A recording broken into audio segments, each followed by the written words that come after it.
Welcome to another edition of the eSpot with Camille. The eSpot is your location for the latest in entertainment, beauty, and design from the people who make it. Thanks for joining.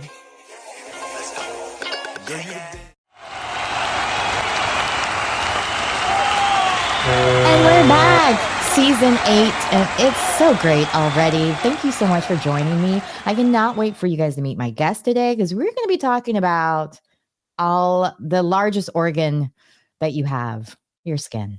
And Anya, I am sure I'm saying her name wrong because she just told me, and already I'm like, let me do it the wrong way. But just in case, Anya, she'll correct me when she comes on, is a board certified nurse practitioner that specializes in aesthetics. Her philosophy is to deliver natural, refreshed results to help patients age gracefully. And with a combination of treatments, she's able to use collaboration and communication with her patients to understand exactly how to get their goals. She loves educating them on what, how, and why of skincare with injectables to help them navigate through their treatment plan. She is always a student and understands the importance of continuing to learn new advancements in the specialty of medical aesthetics. I give you Anya.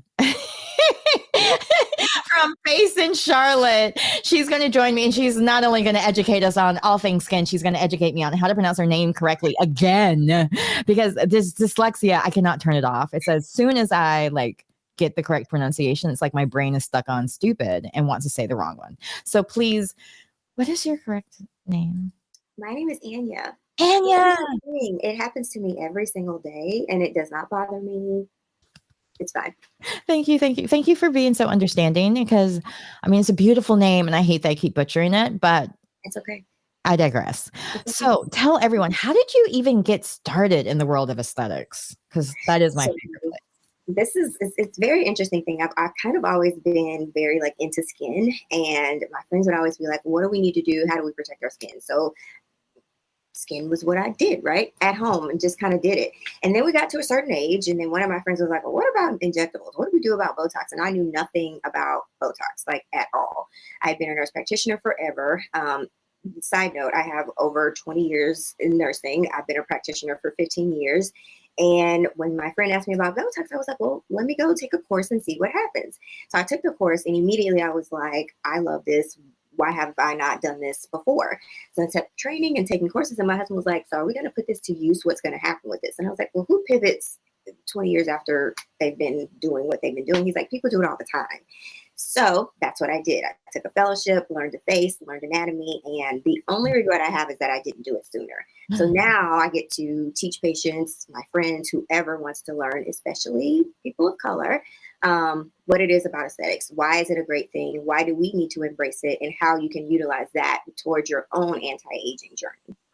And that's one thing I get a lot of, because a lot of times people are like, I can't believe you tell everyone that all your treatments you get done. I'm like, why wouldn't I tell? First off, because the whole idea is you always notice bad work, but you don't know the good work. Like a lot of times they're like, oh, you don't look like you need it. Aha, that's because I get it. So I don't look like I need it. But at the same time, there's people out there that have really bad work that don't look natural, that do look like the cat lady and this, that, and the other. And so they have that visual of what Botox, filler, threads, all of that can lead to. So can you share a little bit about why it's so important on who you choose as a provider? It's just as important as what you choose to get done. Absolutely. So if you're ever even thinking about, I don't really know about treatments and what I should do, how I should do this, at the end of the day, aesthetics is still medicine. So it's just like going to any other provider, your primary care provider, your OBGYN, your dermatologist. That's their job, is to assess you, do a consult, and then give you a treatment plan for what's actually trying to fix what's going on. So aesthetics is no different. It's I tell people it's where medicine and art meet, but you should trust your provider, and they should fully consult your face before they kind of dive into, oh, this is what I want to do with your face. This is what I don't think you should do. And a good provider will tell you no. Yes. So a lot of people will come in and be like, I want this. My friend got this. Well, that's great for your friend, but your friend has different skin, different collagen, different elastin. Their structure is literally completely different than yours, and your friend is going to need something differently than you will. So each treatment plan should be very, very, very particular to the person's face that you're treating. It shouldn't be a one size fits all at No, all. I'm so glad you brought that up because sometimes I would, back in my day, I Mhm. would have clients bring in pictures of celebrities or whoever and be like, this is what I want to have done. How do we know what they've had done? Some of that's genetic. Some of that is the angle of the camera, the makeup artist. There's so many Yeah, different, or even like Photoshop, whatever. There's so many different elements that can change how somebody might look a certain way. But even you'll hear a lot of times in the news about like when somebody looks bad or when yes, it's overdone or even in a situation where they're like, oh, I kind of overdid it. Now I'm going backwards with it. yes, So, but to avoid that is like you said, is if you go to a provider that listens to you, that knows what goals you're looking for and doesn't just trying to show off their equipment, or maybe they have the rent is due. And so selling you an extra Juvederm wouldn't put them over the mark. You really never know. So it's so exactly. important to really trust your provider, have a provider you can trust, and also that will, like you said, tell you no when you're trying to do too much. Because I do think that's a big part of when you see these celebrities coming out saying they had to get certain things dissolved, this, that, and the others, because they do kind of go over. I mean, when you get it free or when you get it, so many different ways, it's hard to say no to it. So, I mean, most of the celebrities that came to my spa, they weren't charged for it. So, of course, why wouldn't they try everything at least Right. twice, right? So there's that. But I'm curious for you. Mhm. You mentioned earlier, even just the differences in like ethnicity as well as face shape and so on. What has been for you like the biggest eye opener you've learned from, obviously, you're a woman of color. So, what was been like, I guess a lot of the myths sometimes with Black people is we don't feel pain, our skin's thicker, our skin's tougher, we can handle more stuff, this, that, and the other. What have you learned that is not true? I mean, obviously, none of those are true, but what have you learned from being in the aesthetics world that's really just opened your eyes into the beauty world and what I guess as people of color consumers might need to know more about just in case they aren't able to get someone that looks like themselves as a provider? I think the biggest thing is that black doesn't crack. And it's cool and it's a really catchy thing to say, and our skin does age very differently. When we start showing signs of aging, we may get dry first, right? It may not be the line or the wrinkle that we show first. We may be discolored. That's our skin showing us that we are aging. So it is very different. But I think it's a little bit deeper than saying like black doesn't crack. Because in that sense we're saying maybe we don't need aesthetics. Maybe we don't need these, cutting edge medical things that are actually going to strengthen our skin. We do. And so we kind of have to be a little bit careful with saying black doesn't crack, because then we're also saying, the narrative is being portrayed that we don't need these treatments. But I go a little deeper and say that they know there's certain people that may not be ready to treat us. We age differently. And there are people, certain providers, that may be a little bit nervous about treating someone of color. But, if they understand how the skin is aging and that we do actually want these treatments, then that's a whole nother demographic, a whole nother plan of marketing that needs to go into play, that aesthetics in general is now kind of just dip their toe into. But fully companies are trying to actually pull us in and let us know and understand like, hey, we understand we've kind of missed the mark, especially once aesthetics first started. Especially in the last 3 to 5 years, even their marketing has been completely different to start including people of color. Because if you don't see it in the marketing, then you do start to believe and start to think like, well, that's not for me, or we don't do treatments like that. And then it's very far from the truth. Yeah, I agree with you 100%. I was when I started working at the Clinique counter like in the 90s. Like I've been a skin girl for a long time. And I was like the first Black girl to be hired by Clinique, I guess, as far as I know, in this area anyway. And Mm-hmm. it was like people would just stop almost like, wait, we don't have to just go to fashion fair. Like there's colors for us at Clinique. And that's kind of like where it starts, where if you don't see it, how would you know you could achieve it? Right. That same aspect of you got to see it to believe it type of thing. So I do think it's really important to notice what companies do promote a diverse, or like their treatment plan, but also who they're treating. So you have a better understanding that maybe they can treat you as well.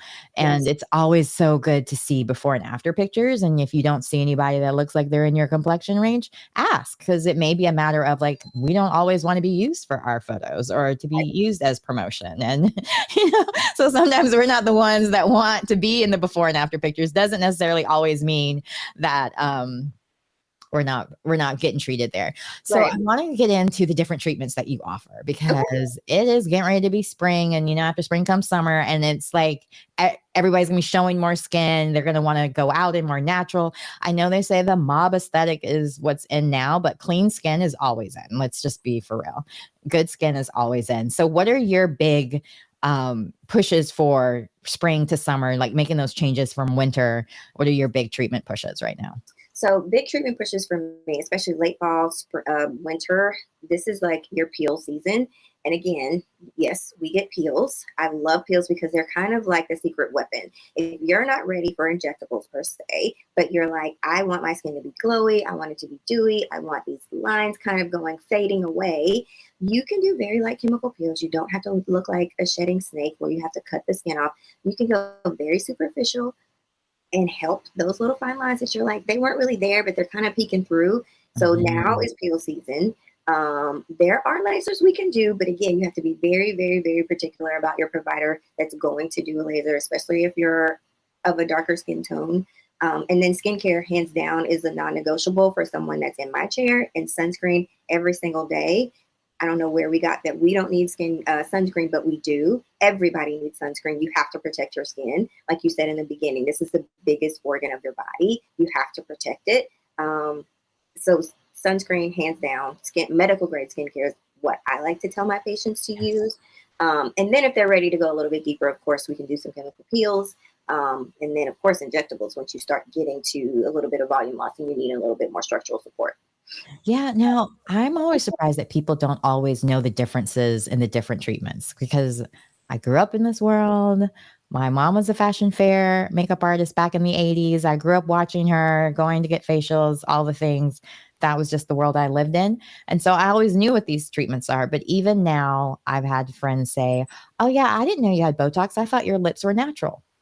Girl, that's not what Botox is. So, can you share a little bit even just about like what Yes. each treatment really does? Because I'm like, for me, it's always like, duh, but it's not. Like, it's surprising how many people are like, "Oh yeah, I'm thinking about getting Botox because I want to fix my under eye dark circles." I'm like, that's not Botox either, but that's okay. You're here to educate the masses. So tell us a little bit about what's the difference between filler and Botox, and then we'll talk about lasers to chemical pills. Cool. I actually love it when a patient comes in and they're like, I just want a little bit of Botox right here to help these lines. And I'm like, okay. And so I always just ask them, like, what do you love about your face? What don't you like about your face? Because then we kind of, step it back a little bit. So the difference between Botox, well, Botox is a neuromodulator, and there are actually 5 different ones on the market. So some people will use Dysport, Juvo, Xeomin, Daxxify, and Botox. Those are I have to the admit, I 5 do love Dysport because that's the one that lasts like 6 months, right? More than six Daxxify. months. A little bit Studies more. are showing that it can last up to 6 months. But There we yeah. go. Mhm. Okay, So very they all have the same active ingredient, and literally all we're doing is asking the muscle not to move. If I ask the muscle not to move, the skin on top doesn't fold with it, and we don't get those creases or those wrinkles anymore. That's all it's going to do. It's not going to change the shape of your face. It's not going to add any volume. I'm asking the muscle not to move. So most people, if you've never gotten treated before, will start in the upper third of their face. So a lot of people like to work on their 11s. A lot of people will like to work on their forehead, crow's feet. So we kind of start with the upper third of the face if you've never dipped your toe into the world of injectables. Mhm. Okay, so now what is the difference between why somebody might choose laser for resurfacing or chemical pills? Mm-hmm. So laser or resurfacing, so a chemical peel is really, really superficial. There are different layers in the skin. Chemical peel is just going to go a little bit more superficial. Now you do have peels that can go very, very, very deep. Some that I actually think of the V pill. Is that what you're thinking of? peel, a bit deeper than that, but those would be performed like by a doctor. Sometimes you have to do them in the OR. That's how deep you can go with that. Mm. Again, not for skin tones that are dark like mine, but more superficial ones, absolutely. And you can do a very superficial peel. I mean, I'd say every 6 to 8 weeks if it's very superficial. Deeper ones, you don't want to do that often.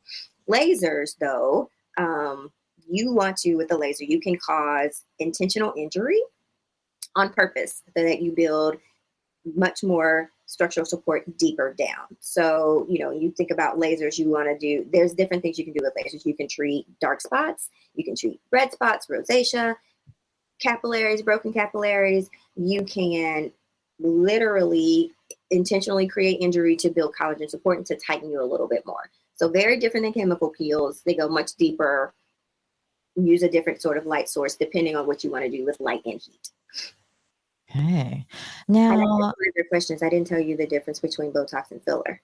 right. Yeah. Let's do that one too. So filler, we use filler. You can either use hyaluronic acids. There are PLLAs. There are calcium hydroxide.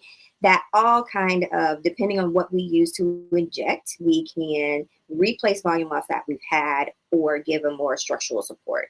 So filler, your body will interpret that sort of like an implant. So I'm using filler to replace volume that you've either lost or give you volume that you don't have.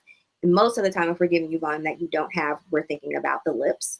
But replacing volume that you've lost, typically in the temples, mid-face, that includes under eye, in front of your ear, jaw support, chin support, all of that. But now, since you're speaking of all that chin support, brow support, that support, somebody also told me you do a little thing called threads. I do. So you don't have to just rely, because that's the other thing with Botox. You can also use it as a brow lift, allegedly. Mine already are lifted to the gods, so there's that. But for those of us who wouldn't mind going even higher, there's threads. So can you talk a little bit about threading? Yes. Threads. Threads. There are many different types of threads. You have smooth threads. You have threads that are wrapped around the. I don't want to scare anybody, but threads that are wrapped around the needle to give a little bit more volume support. And then you have barb threads that most people, when they think about threads, they're thinking about barb threads. And so we place barb threads into the skin, into a deeper layer of the skin, and it actually goes down. And as it goes down, that thread acts like Velcro. It kind of has little bitty teeth on it. And when you put the thread in, it grabs onto the skin and it literally acts like Velcro and holds onto everything. And as I pull up on that thread, either here or here, it gives a natural little lift. Now, a lot of people will come in and say, I want a thread lift. This is what I want to do. I want it to be like this. And I'm like, cool, threads can achieve some of that. Threads are probably the area where I tell most people no, because you have to have a tiny little bit amount of laxity. You can't have a ton of laxity, meaning there's not, the lower part of your face is a little jowly here. But if you have a lot of skin hanging, threads are not for you. Yeah. Because at that point, then we've moved into past the expectation of what the actual thread can deliver. But essentially, threads act like little Velcro underneath the skin. We pull them up, it pulls the skin with it. The result of a thread lift can last about a year to 18 months, depending on how fast you're already breaking down your own collagen. But yeah, so you will repeat that treatment. A lot of people don't realize that you do have to repeat that treatment if you want to keep that lifted look. I love all these non-invasive ways, because that's the thing for me is like, not only when I work in the industry that I work in, I don't know when I'll be working from day to day. So I don't want to risk, I can't go to work today because I decided to get something more invasive done or something. And that's what I love about all the treatments you offer. And also the spa that I go to here locally is that it's just that, like, everything can be done pretty quickly within your office, lunchtime, maybe a little bit longer, but also the results are pretty astounding. Like, you can have great results, especially if you understand what your expectations are. And like, you're not coming in expecting to look like Beyonce when you leave. Right. I mean, even Beyonce doesn't look like Beyonce. You know what I mean? So like, having those elements of like so many different things in your toolbox now to use, I have to ask, since you are been in this industry for 20 something years, how do you maintain your youthful look? What do you use? I get my Botox every 3 to 4 months. I get my Sculptra yearly. Get my filler yearly. Sculptra, people might not know by. Speaking of that, so filler, a lot of times they're known as Juvederm, Sculptra. There's different kinds. So Sculptra is one of the fillers that you have done. Where do you have that done? Temples. You can do Sculptra over your entire face. I mean, and I'm not getting paid to say this, but it's my favorite thing to inject. because like you mentioned before, people are very nervous and very scared of looking overdone. But Sculptra does not do that to you, because your Sculptra is injected and it allows you to build your own collagen to support your own volume and your own literal structure support. So versus me telling your body how much I'm going to inject to give that look that I want for you, your body's going to make your own collagen to replenish your volume that you've lost. So I don't have to decide that. Your body's going to decide that for you. And so you get a little bit of skin integrity improvement with it as well. I can use it pretty much everywhere. You don't use Sculptra in the lips though. But, here people are like, oh, this nasolabial fold bothers me. This little jowling bothers me. I can put a little bit of Sculptra there, help that support. You can use it in your neck. We can do body with Sculptra. We could have a whole nother conversation about like a whole mommy makeover just with Sculptra. I love it. I love it. So, okay. So you do Botox, you do Sculptra. Is there anything else? Yeah. I've had filler in my cheeks, under my eyes, a little bit in my chin. Yeah. Okay. So how often do you get chemical pills? Because I know you mentioned it earlier that you get that done as well. Yeah. I like to do my pills about every 8 weeks. Okay. Okay. So you're getting, this is what the nurse is doing. Oops, over here. What the nurse is doing. So we're listening to her and figuring out what works best for our own skin. So when you go to your nurse practitioner, whether you're in Charlotte or if you're somewhere else, whoever's local to you, what are some of the main questions you suggest people ask before getting treatments done, just to make sure they're with the right provider? I like to have people ask, how long have you been doing this? Who supports you? Where did you get your training from? Aesthetics is very interesting because we don't have a board certification. So there are courses and trainings that people take, but as long as you understand that your provider should it shouldn't just be a one and done of a course. It's just like any other thing. We have to continue our continuing education in this specialty. So it's a little bit of gray in that area, but ask for pictures. Ask, if you say, my friend got this and what do you think? You want them to assess your face for what you want and what your face is, what's to your proportions. I like to tell people not to expect to just get one area injected. Our goal is to keep your entire face balanced. And so, a lot of buzzwords now is like facial balancing, and really, people are a little bit nervous and scared because they have to understand that, if I replace one area, if I replace the volume that you lost in that one area, then I have to address everything else, because now the other areas are going to look even more volume depleted. So don't get nervous when you hear multiple syringes or you're going to need multiple vials of something. We're just trying to give you the look that you're asking for to be refreshed again. But to get you to that, especially if you've never been injected before, it's going to take a little bit of time, and not to rush the process.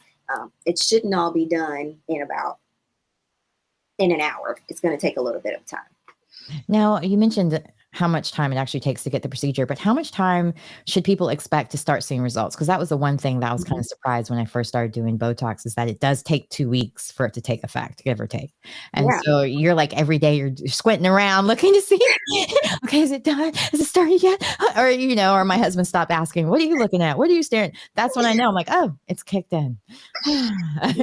when I'm back to poker facing it and no longer RBFing. So tell me a little bit about with the other, because I've only had like PRF. So I've had my plasma rich fibrin re-put in the nasolabial folds. And I'll be honest with you, I didn't, because I wasn't like, when I went in, I was like, oh, I just want to look younger, blah, blah, blah. And I didn't really notice that this was like deeper. But then after she did it, I was like, oh, but it takes like forever for it to wear off, because I still am like, I don't know if I need it yet. But it's not as obvious like with the wrinkles where you can obviously tell. So share a little bit about not only when you can expect results, but when do you know when to come back?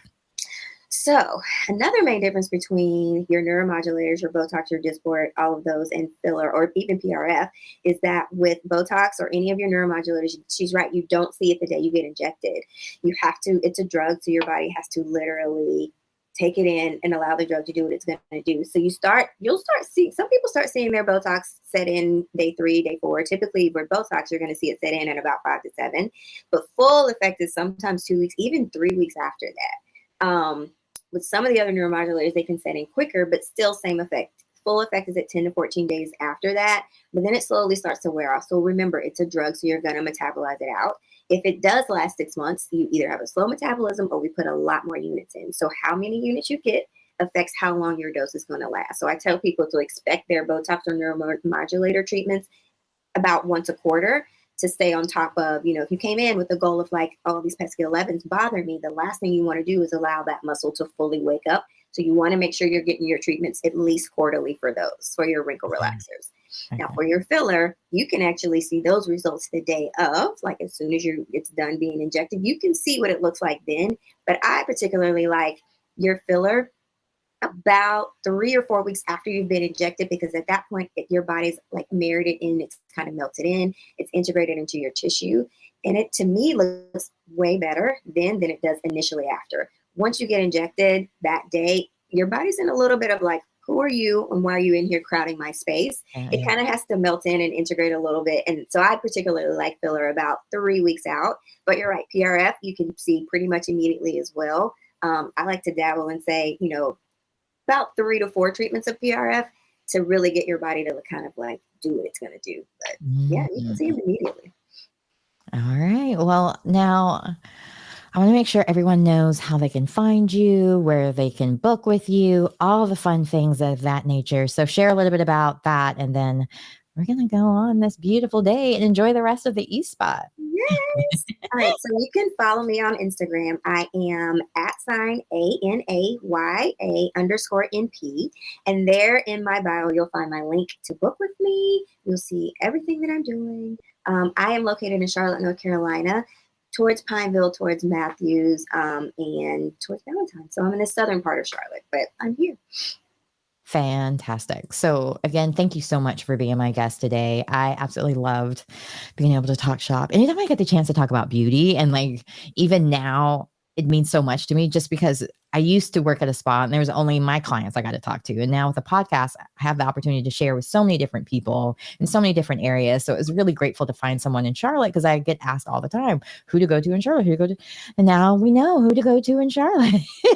so thank you so much for sliding into my DMs and letting me know that you had moved, because that was the other part. Like, it's funny, I got text messages once I found you, and then they were like, we can't find her anymore, she's not at the place you used to work at anymore in plastic surgery. And so I was like, do you not follow her Instagram? She like did a whole thing showcasing that she started and opened up her own business. So even support a small business, newly open. Congratulations on all of that. So again, thank you so much for being my guest. Congratulations on your new place. Thank you. It's the long A, FAC. Yeah, come face, as in serving and giving.